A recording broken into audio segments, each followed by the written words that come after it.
If your forward movement is dictated by the mechanics of the game, either by giving you a threat to escape, putting you under a strict time limit, or by simply removing your ability to stop, that's a runner game. So let's run away from our problems together as we check out some runner games on Steam. Simplicity and elegance. That's the name of the game in FOTONICA. Just hold a button to run, release it to jump, and hold it while in the air to speed up your descent. You want to spend as much time on the ground as possible since that's how you build up speed, which you're gonna need if you want to make some of these jumps. It takes a little time to get used to, but it feels really smooth and natural once you do. You can even fiddle with the graphics settings to change things up a bit. If you've ever played the Valley and experienced soaring through the air, then you'll know how this feels. Feels pretty good. Play as Jones the firefighter on her futile mission to save all the kitties from a wildfire by jumping, sliding, and unlocking power-ups between levels. You know, I think it's a good thing this game uses a minimalist graphic style. Helps to distract from the horrifying reality of what's happening. I'm a cat lover, and I feel like Batman not being able to save his parents whenever I miss some cats. Why couldn't you save us, son?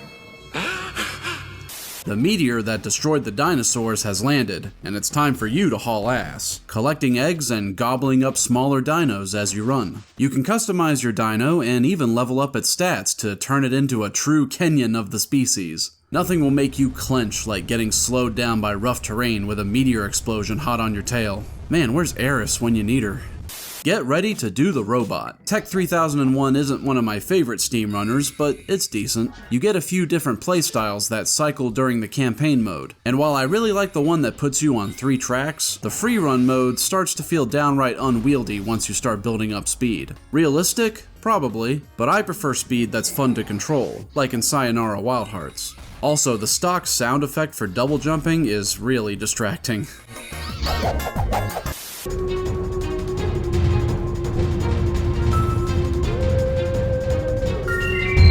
Uh-oh. Hell yeah, dude. Everybody should try Race the Sun. It's one of my favorites. You play as a solar-powered hovercraft that has to keep up with the sun for as long as possible, smoothly dodging obstacles and collecting power-ups like boosters and jumps. It really nails that sense of speed without feeling hard to control. And the music's pretty good too, steadily ramping up in intensity as you progress through each level.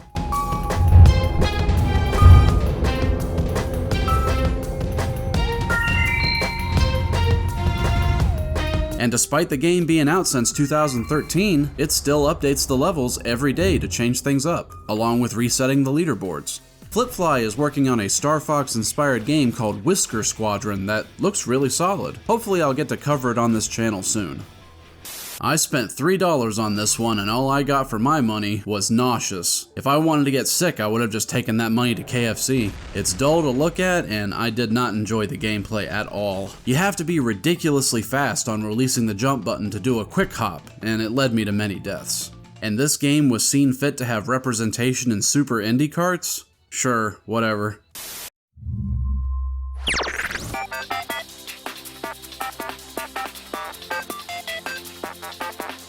I have a lot of nostalgia for this one since Bit Trip Collection was technically my first Wii game. Unfortunately, it's not my go-to in the series when I want a runner game, because due to the lack of checkpoints, it is extremely punishing. Not difficult, but punishing. Some of these levels are really long, and being sent back to the beginning just because I mistimed a single jump is just tedious. It's a shame, really. I like this game a lot, with its nice music and otherwise satisfying gameplay. If it had just been balanced to allow a mistake once in a while, I would have enjoyed it much more.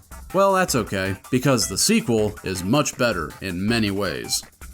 I'm Charles Martinet, and now it's time for Bit Trip Presents Runner 2, Future Legend of Rhythm Alien.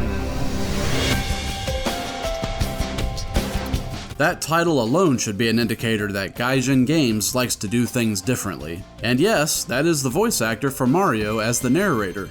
When last we left Commander Video, his courageous contingent of charismatic compatriots was in hot pursuit of the fiendish Timbletot as they chased him into a realm above realms called the Hypersphere. I think he was just really excited to say something other than wahoo in his career.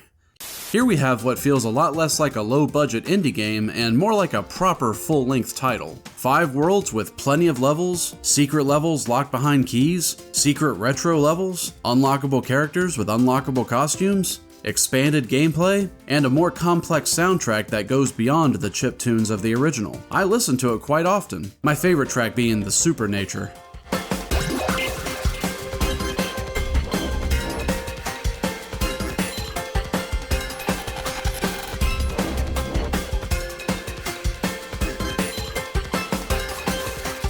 And there are checkpoints now.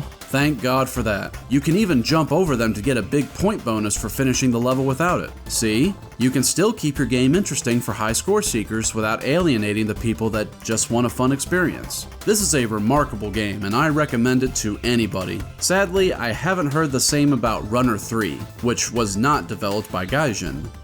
Update! Turns out it was made by Gaijin, they just changed their name to Choice Provisions for whatever reason.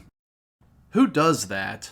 I plan on picking it up one of these days, and who knows, maybe you'll see it on this channel. Be sure to subscribe so you can know if that day comes. And follow me on Twitter to see whatever stupid thoughts are rattling inside my skull. Until next time, this is A Skeleton, signing out.